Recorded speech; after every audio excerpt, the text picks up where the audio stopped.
Hello students. चलो आज trigonometric functions के मिसलेनियस के क्वेश्चंस देखते हैं। तो उसमें फर्स्ट एमसीक्यू आपको दिख रहा है। The principal solution of the equation sin theta is equal to -1/2 and there are four options. So it is given that sin theta is equal to -1/2. We know that sin pi by 6 is equal to 1/2, but this value is negative. तो sign negative कौन से quadrant में होता है? वो होता है third और फोर्थ क्वाड्रेंट में। So we can take sine pi plus pi by 6 for third quadrant and sine 2 pi minus pi by 6 for fourth quadrant, which is also equal to -1/2. Okay, now pi plus pi by 6 means 7 pi by 6 and 2 pi minus pi by 6 means 12 pi minus pi, it is 11 pi by 6, that is also equal to -1/2. So these are the two possible values. So 7 pi by 6 also lies between 0 to 2 pi and 11 pi by 6 also lies between 0 to 2 pi, and therefore 7 pi by 6 and 11 pi by 6 are principal solutions of sin theta is equal to -1/2. So our answer is second, B. B is the correct answer. Second question is the principal solution of the equation cot theta is equal to √3. Cot theta is equal to √3.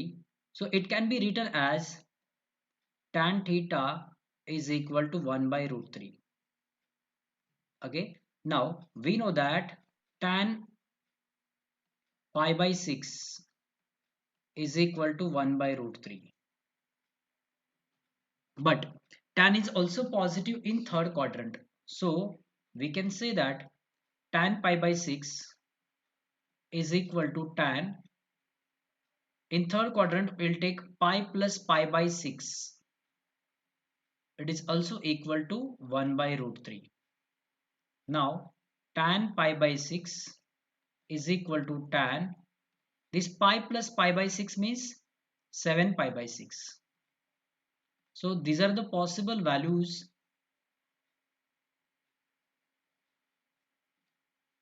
Now pi by 6 also lies between 0 to 2 pi and 7 pi by 6 also lies between 0 to 2 pi, and therefore pi by 6 and 7 pi by 6 are principal solutions of cot theta is equal to √3. So the correct answer is option A.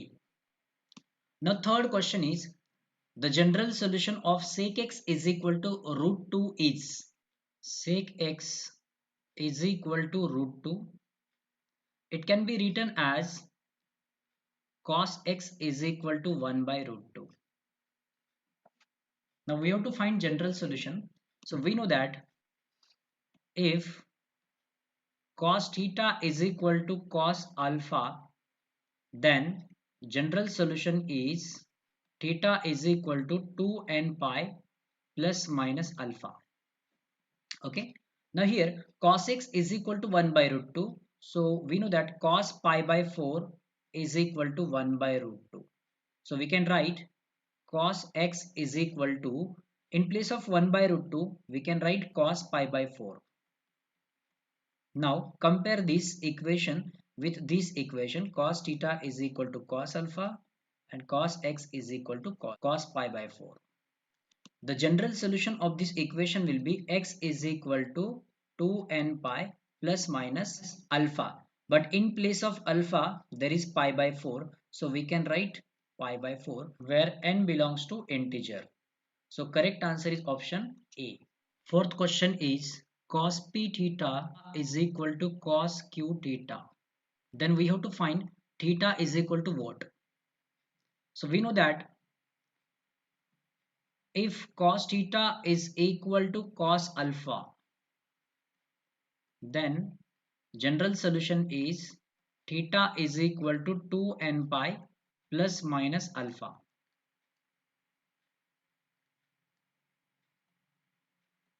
where n belongs to integers. Now compare this equation with this equation. So we'll get p theta is equal to 2n pi, and in place of alpha there is q theta. So we can write here q theta. Now p theta plus of minus, इसको अगर left side में shift करेंगे तो ये plus minus ही रहेगा. तो p theta minus q theta is equal to 2n pi. So we can take theta as a common, and in bracket it is p plus of minus q is equal to 2n pi. So theta will be equal to 2n pi upon p plus minus q. So the correct option is option A, 2n pi upon p plus minus q.